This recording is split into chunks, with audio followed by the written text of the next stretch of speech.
Well, Brian, I understand we've got some results of some polling that has been done. Now, this is not like, the minute, widespread numbers like the Nielsen ratings or a Reuters poll or something. It's not that official, but it hopefully is pretty indicative of what's going on. Can you tell us more about this? And it's not the Pew poll either. Jim, we did The a Pew poll. poll? We did a poll.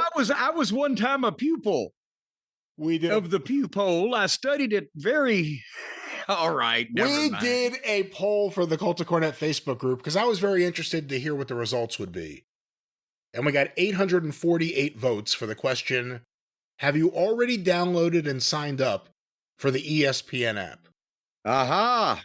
Because the pay-per-view, as we are recording, has not happened yet, and I still don't have the app, and I got to figure out how I'm getting it, and blah, blah, blah.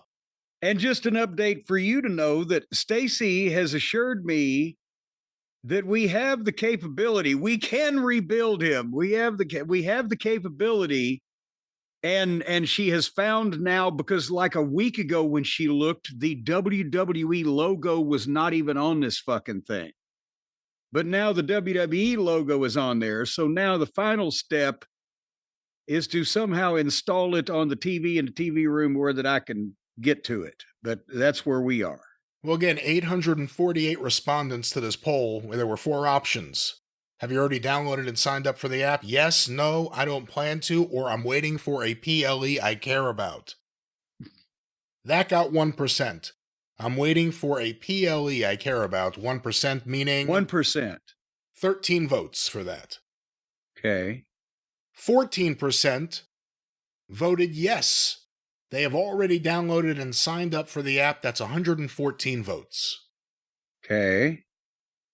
No, they have not already downloaded and signed up for the app is at 15%, 135 votes.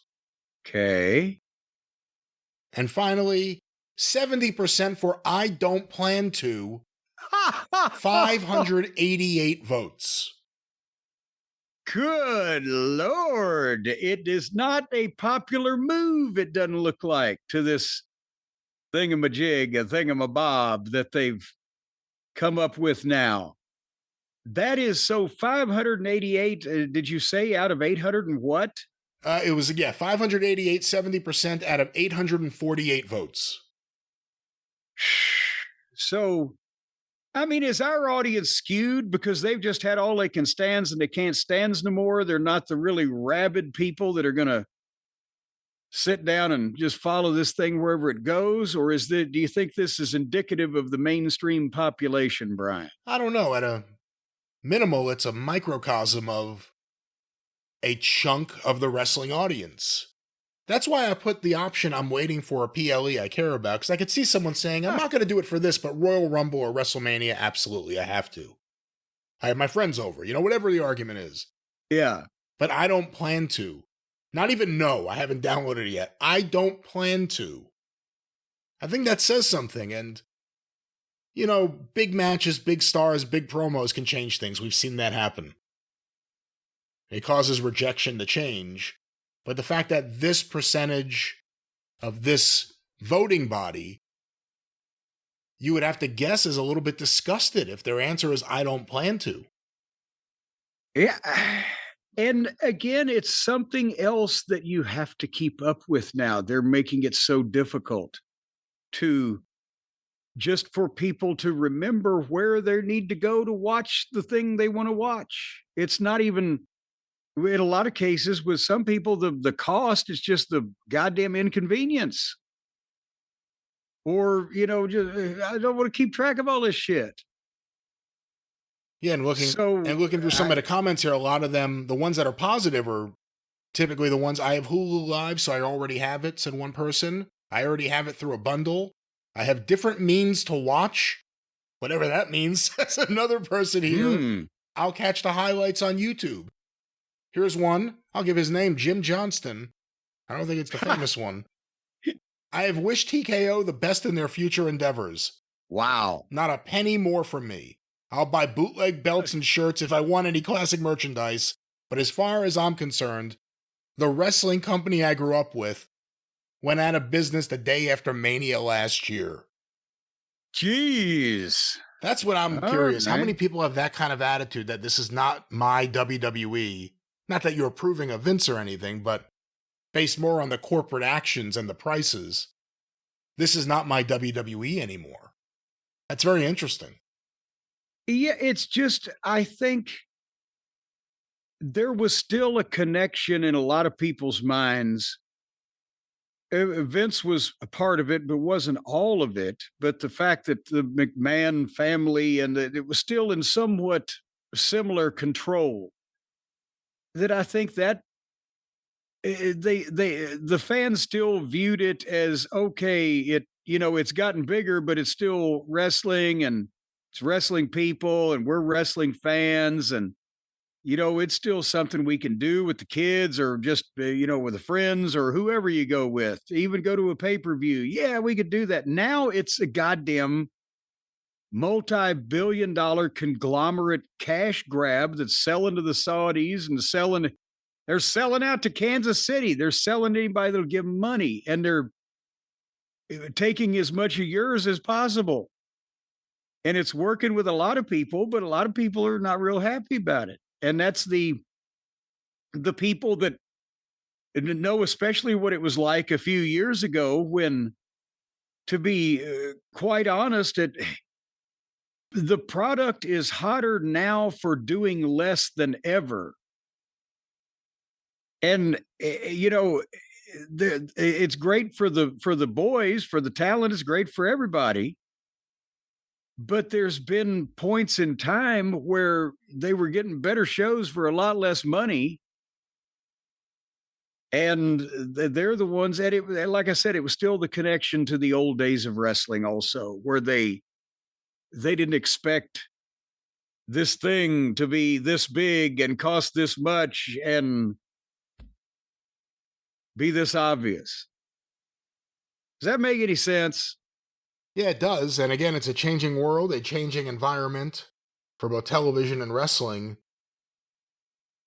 But, there aren't a lot of options. You worry more about losing wrestling fans for the future than anything else if they really are that disgusted. And again, a hot angle changes everything. There are lots of people who said, I would never like WWE, and then Steve Austin came along.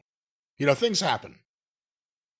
But my question for you is the success they're having all around the world, and specifically, I guess, here in America or North America.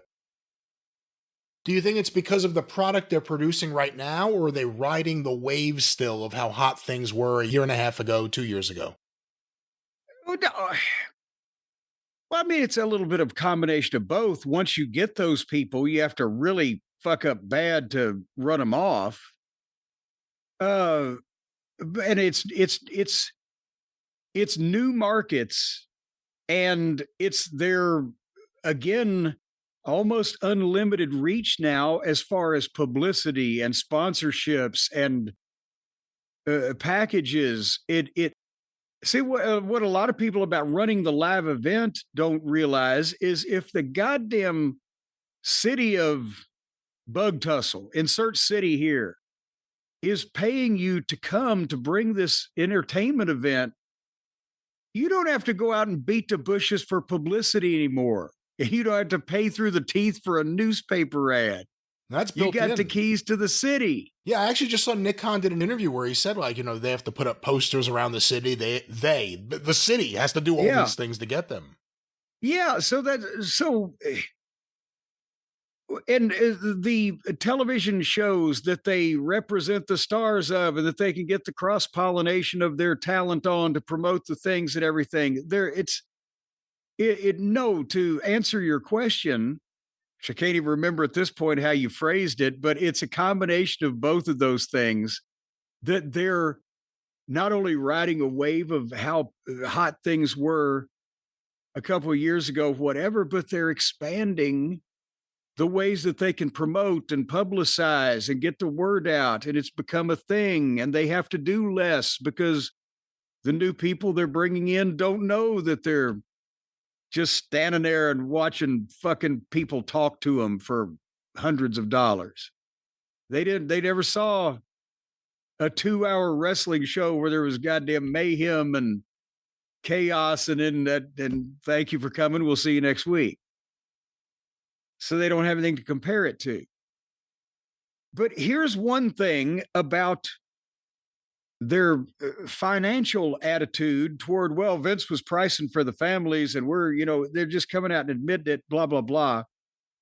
One thing that Jerry Jarrett told me the first time I was on television ever, not as a manager, but the first time I was on television ever, which is when he used me as a reason to have Jackie Fargo in a TV studio one Saturday morning.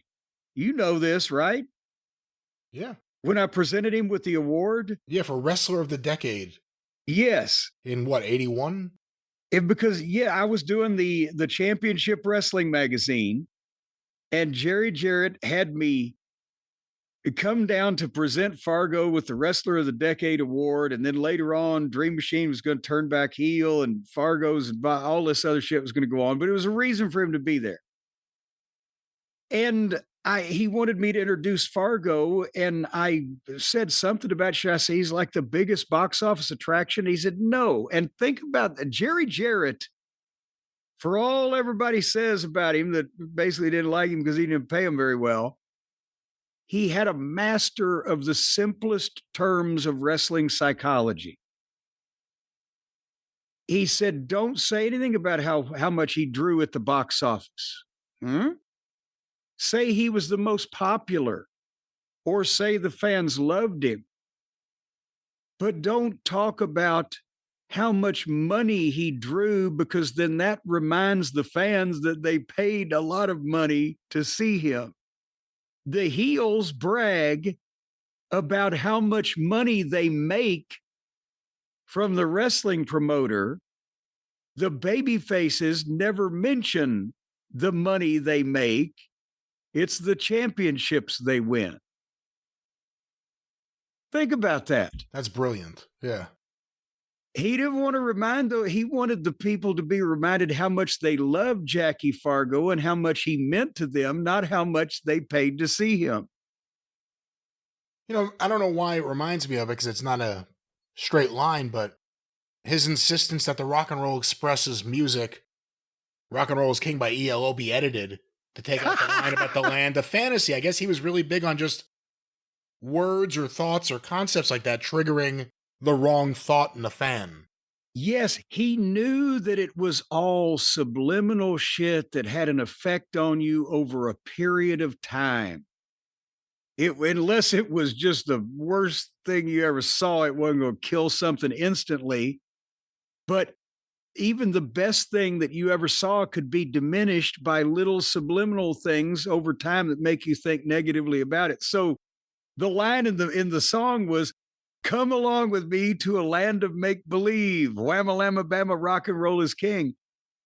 He had the land of make-believe line edited out when they played it on television. And, but that's, again, it was little simple things. And he also realized that fans would overlook major either visual disparities in what they'd seen. Ooh, did that look too good? Or they would overlook almost anything if a guy or an issue was over. So that was the most important thing. If Steve Austin's kicks in the corner, guy's over, they don't see it. If the issue's over, they don't see potentially things that accidentally happen along the way. It's the basics and what effect some of these things have cumulatively, subliminally on their unconscious. Dr. Sigmund Freud Jarrett